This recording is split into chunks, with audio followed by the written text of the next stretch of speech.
교재 17페이지를 제가 읽겠습니다. 본문에서는 예수님께서 가버나움에서 여러 이적을 베푸시는 장면이 나옵니다. 먼저 백부장의 사랑하는 종을 고쳐주시고 나인성 과부의 아들을 살려주십니다. 백부장의 종을 고쳐주신 사건을 통해 구원의 사역이 이방인에게까지 확장될 것임을 암시합니다. 이어서 예수님께서는 세례 요한이 보낸 제자들에게 답변하시고 세례 요한의 삶과 사역을 평가하십니다. 또한 향유를 부은 여인의 이야기에서 예수님께서는 더 많은 죄를 용서받은 사람이 하나님을 더욱 사랑하게 된다고 말씀하십니다. 여러분, 오늘은 대림절 둘째 주일의 월요일입니다. 대림절은 무엇보다도 기다림의 절기이지요. 우리가 처한 절망적이고 어두운 상황 속에서 빛 대신 하나님께서 임해 주시기를 기다리는 절기입니다. 그래서 우리는 주일마다 촛불에 불을 켜는 영상을 봅니다. 빛이여 오소서 이 어두운 우리 가운데 하고 고백하는 것이지요. 오늘 누가복음에는 4명의 사람이 등장합니다. 백부장, 나인성 과부, 세례 요한, 죄 많은 여인. 이 모든 사람들을 관통하는 단어가 있다면 기다림입니다. 오늘 우리는 기다림을 커다란 하나의 주제로 잡고 이들의 기다림을 살펴보려고 합니다. 먼저 누가복음 7장 1절로부터 10절까지는 백부장의 기다림을 이야기하고 있습니다. 백부장이 사랑하는 종이 있습니다. 이 종은 중병에 들었는지 죽게 되었습니다. 이 백부장이 예수님에 대한 소문을 듣고 그 종을 구해주시라고 유대인의 장로들을 보냅니다. 이때로부터 백부장은 예수님께서 나의 사랑하는 종을 구해주시기를 기다리고 있습니다. 이제 이 장로들은 예수님 앞으로 나아옵니다. 그리하여 이 백부장을 왜 도와주셔야만 하는지 그 이유들을 나열합니다. 5절입니다. 그가 우리 민족을 사랑하고 또한 우리를 위하여 회당을 지었나이다 하니, 이것이 유대인들이 생각하는 예수님께서 백부장을 도와주셔야 하는 이유 또는 근거입니다. 그런데 정작 예수님께서 백부장에게 가실 때에요, 백부장은 오히려 예수님을 들어오시지 못하게 말립니다. 6절입니다. 예수께서 함께 가실새 이에 그 집이 멀지 아니하여 백부장이 법들을 보내어 이르되 주여 수고하시지 마옵소서 내 집에 들어오심을 나는 감당하지 못하겠나이다. 장로들은 백부장의 종이 고침받아야 하는 여러 가지 이유들을 나열하는데, 도리어 백부장은 자신이 예수님을 맞을 아무런 자격이 없다고 말하고 있습니다. 여러분, 이 지점에서 두 신앙의 태도가 대조되는 것을 보실 수 있어야 합니다. 유대인의 장로들은 내 행위, 내 선행, 바로 이것이 예수님께서 내게 임하실 근거라고 생각하고 있습니다. 그러나 정작 백부장은 무엇이라고 이야기합니까? 오히려 자신에게는 예수님을 맞을 근거가 아무것도 없다라고 이야기합니다. 나에게는 아무런 자격이 없다는 것이지요. 이 내용이 같은 누가복음 18장에서 바리새인과 세리의 기도에도 반복됩니다. 여러 자격과 조건들을 나열하며 하나님 앞에 나아가는 바리새인의 기도는 거절됩니다. 그러나 내게는 주님 앞에 나아갈 자격이 없다는 그 고백 하나만 있는 세리의 기도는 도리어 하나님께 응답되게 되는 것이지요. 사랑하는 여러분, 예수님께서 여러분 삶 가운데 임하시기를 기다리고 계십니까? 그렇다면 예수님께서 여러분에게 임하실 자격이 무엇입니까? 사실은 내가 내세우는 그 모든 자격들은 예수님께서 임하실 자격이 되지 못합니다. 도리어 우리에게 자격이라면 단 하나, 내게는 아무런 자격이 없다고 고백하는 마음, 그 하나인 것입니다. 그리하여 오직 나에게는 자격 없다는 고백만이 자신의 자격을 입증합니다. 그렇습니다. 우리에게는 아무런 자격이 없습니다. 우리는 예수님께서 오실 만큼 충분히 착하지 않고 충분히 선하지 않으며 충분히 선한 일을 많이 하지도 않았습니다. 우리는 예수님을 모시기에 부끄러운 죄인들입니다. 이 모습 이대로 예수님께 보여드릴 수 없어서 예수님께서 오신다고 하면 도리어 말리고 싶은 사람들이 바로 우리들입니다. 그런데 바로 그 마음, 겸손하고 부끄러워하는 그 마음으로 인해 예수님께서는 우리에게 와주십니다. 마국간 구유에 임하셨던 예수님께서는 부끄러워하는, 수치스러워하는 우리에게 임하십니다. 어떻게 임하실까요? 백부장은 이야기합니다. 7절 후반절부터 8절까지의 말씀입니다. 말씀만 하사 내 하인을 낫게 하소서. 나도 남의 수하에 든 사람이요 내 아래에도 병사가 있으니 이더러 가라 하면 가고 저더러 오라 하면 오고 내 종도로 이것을 하라 하면 하나이다.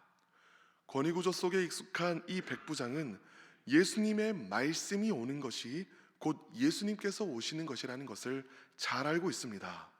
예수님의 말씀에 권위와 능력이 있음을 압니다. 그러니 오늘 백부장의 기다림은 예수님을 향한 기다림임과 동시에 예수님의 말씀을 향한 기다림입니다. 주여 말씀만 하소서. 예수님께서는 이 믿음을 칭찬하십니다. 그리고 그 믿음대로 됩니다. 그 시간 병들었던 종은 치유를 입게 됩니다. 사랑하는 여러분, 오늘 이 시간 오시는 하나님으로 예수님께서 이 자리 가운데 임하신 줄 믿습니다. 어떻게 임하셨지요? 선포되는 말씀으로 임하셨습니다. 날마다 선포되는 말씀 가운데 예수님께서 계신 것을 믿는 사람은 그 믿음으로 인하여 예수님의 능력을 경험하게 될 것입니다. 그 믿음을 예수님께서 칭찬하여 주실 것입니다. 그리고 그 믿음대로 그 믿음을 사용하셔서 선포되는 말씀대로 삶에 하나님의 능력과 권능을 보이실 것입니다. 우리에게 이런 기다림이 필요합니다. 부끄럽고 민망해도 하나님 앞으로 나아가서 선포되는 말씀을 나를 향한 하나님의 말씀으로 삼는 것이지요. 이런 대림절의 시간이 되기를 우리 주 예수 그리스도 이름으로 축원합니다. 첫 번째 기도 제목입니다. 자격 없는 자에게 선포되는 말씀으로 임하시는 주님을 기다리게 하소서. 자격 없는 자에게 선포되는 말씀으로 임하시는 주님을 기다리게 하소서. 예수님을 기다리시는 여러분, 기다리는 사람은요, 오실 장소에서 기다려야 합니다. 다른 장소에서 기다리면 엇갈리게 되지요. 백부장에 대한 이야기가 기다림의 자격에 대한 이야기라면 이후에 이어지는 나인성 과부 이야기는 예수님께서 어디에 어느 곳에 임하시냐는 이야기입니다. 예수님께서 나인성에 들어가셨을 때에 사람들이 죽은 자를 메고 나옵니다. 나인성 과부의 독자 아들이었던 사람입니다. 이제 나인성 과부는 남편도 아들도 없이 홀로 삶을 살아가야 합니다. 이 아들의 죽음만으로도 감당할 수 없는 괴로움, 슬픔이지만 아들의 죽음은 이 시대에는 사회적 죽음이기도 하였습니다. 이제 이 과부에게는 돈을 벌 수단이 없고 공동체에 참여할 수단도 없습니다. 사회의 밑바닥에 있는 자, 낮은 자 중에서도 가장 낮은 자가 돼버린 것입니다. 누가복음에서 예수님께서는 늘 이런 낮은 자에게 먼저 다가가셨습니다. 물이 위에서 아래로 흐르듯 예수님께서는 항상 이 낮은 곳을 향해 흐르셨습니다. 예수님께서는 과부에게 울지 말라고 하시며 관에 손을 대시며 일어나라고 시체에 말을 것입니다. 여러분, 모세의 정결법에 근거하면 시체를 만지면 곧바로 부정해집니다.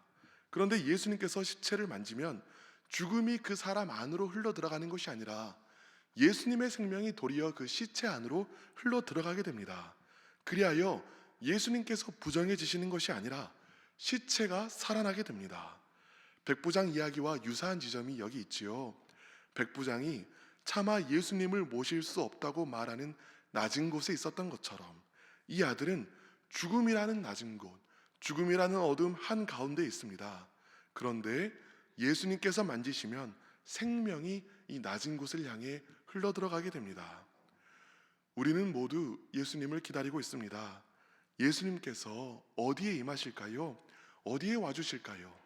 예수님께서는 이 낮은 곳으로, 가장 어두운 곳으로 향하십니다. 우리 마음의 가장 어두운 곳을 향해 예수님께서 오십니다. 우리 마음속 가장 깊은 절망을 향해 예수님께서 뚜벅뚜벅 걸어오십니다. 우리 마음속 가장 깊은 상처와 아픔을 향해 예수님께서는 뚜벅뚜벅 걸어오시는 것입니다. 그리고 오셔서 그 마음을 가만히 만져주십니다. 우리는 부끄러워서 숨고 싶은 그때에도 예수님께서는 오셔서 우리의 마음을 만져주십니다. 그때 우리 마음에는 다시 생명이 깃들기 시작합니다. 지금 말씀으로 임하신 예수님께서는 여러분의 마음을 만지십니다. 이 나인성 과부의 아들의 모습에서 자신의 모습을 본 사람들, 울지 말라는 예수님의 말씀을 나를 향한 말씀으로 듣는 사람들, 과부의 아들을 만지신 예수님의 손길을 나를 만지시는 손길로 느끼는 사람들, 일어나라는 말씀을 나를 향한 말씀으로 붙드는 자들은 이 시간 다 회복될 것을 믿습니다. 예수님께서 임하시는 곳이 낮은 곳이기에 예수님을 기다리는 자들은 낮은 곳을 향해 나아가야 합니다. 오늘 마음이 어두운 사람, 오늘 어려움에 허덕이는 사람, 오늘 마음이 괴로워 울부짖는 사람, 그들을 찾아 그들 곁에 머무는 것입니다. 바로 그곳에 예수님께서 오시기 때문입니다. 오늘날 우리의 가장 큰 비극 중 하나는 가야 할, 내가 도와주어야 할 낮은 곳이 보이지 않는 것에 있지요.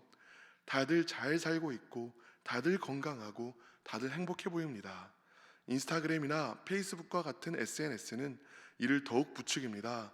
그러나 한꺼풀을 벗기고 나면, 그 가면 하나를 벗기고 나면 다들 빈곤하고 남루한 인생을 살아가고 있습니다. 내 헐벗음을 드러내는 그곳에 예수님께서 오십니다.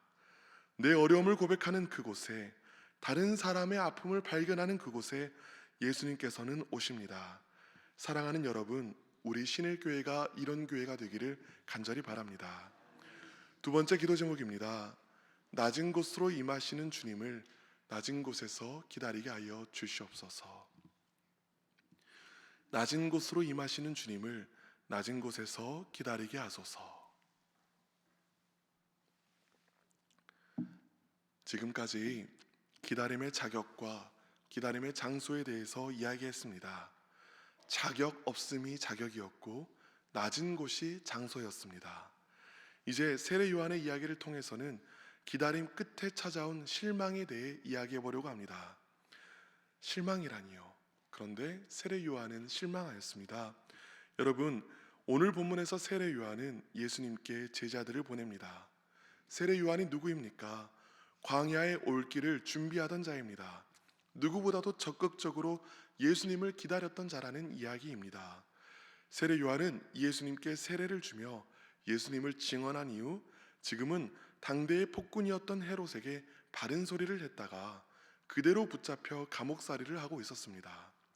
그곳에서 세례 요한은 예수님께 물어봅니다. 19절입니다. 요한이 그 제자 중 둘을 불러 주께 보내어 이르되 오실 그이가 당신이오니이까 우리가 다른 이를 기다리오리이까 하라 하매. 세례 요한은 예수님께서 임하시면 하늘에서 불을 내려 이 땅을 심판하실 것이라고 생각하였습니다. 그렇게 설교도 하였지요. 그런데 예수님께서 오셨는데도, 심지어 자신이 이렇게 억울하게 갇혀 있는데도, 이 땅 가운데 정의가 실현되지 않고 있는데도 심판은 임하지 않고 있었습니다. 세례 요한은 자신이 감옥에 갇혀 있으니 이제 예수님께서 긴박하게 움직이셔서 자신을 속히 이곳에서 꺼내실 것이라고 생각하였습니다. 그런데 들리는 소문으로는 예수님께서 여전히 한가로이 계신 것처럼 보였습니다. 이즈음 되면 의심이 올라오게 되는 것이지요. 정말로 당신이 제가 기다리던 메시아가 맞습니까? 하는 것입니다. 그래서 제자들을 보내었습니다. 메시아가 맞는지 직접 물어보고 확인해 보라는 것입니다. 예수님께서 자신을 찾아온 세례 요한의 제자들에게 자신이 메시아이심을 증명하는 방법이 무엇이었을까요? 22절입니다. 예수께서 대답하여 이르시되 너희가 가서 보고 들은 것을 요한에게 알리되 맹인이 보며 못 걷는 사람이 걸으며 나병 환자가 깨끗함을 받으며 귀먹은 사람이 들으며 죽은 자가 살아나며 가난한 자에게 복음이 전파된다 하라. 예수님께서는 전혀 다른 하나님의 활동을 보여주십니다. 보지 못하는 맹인이 보게 됩니다. 걷지 못하는 자가 걷게 됩니다. 나병 환자가 고침받습니다. 귀먹은 자가 듣게 됩니다. 이것이 하나님께서 일하시는 것이 아니라면 무엇이겠습니까? 여러분, 하나님께서는요, 내가 하나님께서 오셔야 한다고 생각하는 곳이 아니라 하나님께서 임하시기를 원하시는 곳에 임하십니다. 그리고 하나님께서는 지금 이곳에 이미 임하셔서 하나님의 일을 행하고 계십니다. 이것이 바로 예수님의 답변이었던 것이지요. 그 이후에 예수님께서는 말씀하십니다. 23절입니다. 누구든지 나로 말미암아 실족하지 아니하는 자는 복이 있도다 하시니라. 삶에는 고난이 반복되고 이해할 수 없는 불의가 세상을 덮을 때도 있습니다. 이럴 때면 절망하고 좌절하기가 얼마나 쉬운지요. 심지어 세례 요한조차 절망하였습니다. 그러나 우리가 잠시 숨을 크게 쉬고 눈을 돌리면 여전히 하나님께서는 역사하고 계시고 일하고 계십니다. 오늘 일하고 계시는 하나님을 발견하는 사람만이 실족하지 않고 오실 하나님을 기다릴 수 있습니다. 지금 오시는 하나님을 경험하는 사람만이 오실 하나님을 기다릴 수 있습니다. 어쩌면 우리 역시도 세례 요한처럼 소리칠지도 모릅니다.